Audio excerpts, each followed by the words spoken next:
ألف لام ميم. ذلك الكتاب لا ريب فيه هدى للمتقين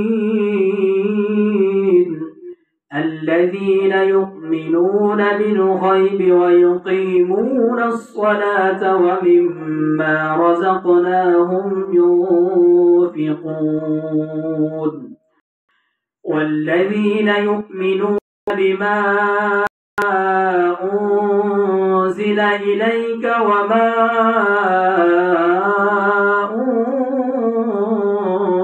أنزل من قبلك وبالآخرة هم يوقنون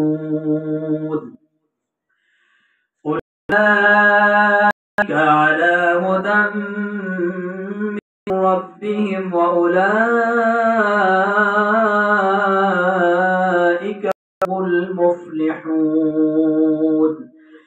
إن الذين كفروا سواء عليهم أأنذرتهم أم لم تنذرهم لا يؤمنون ختم الله على قلوبهم وعلى سمعهم وعلى أبصارهم غشاوة ولهم عذاب عظيم.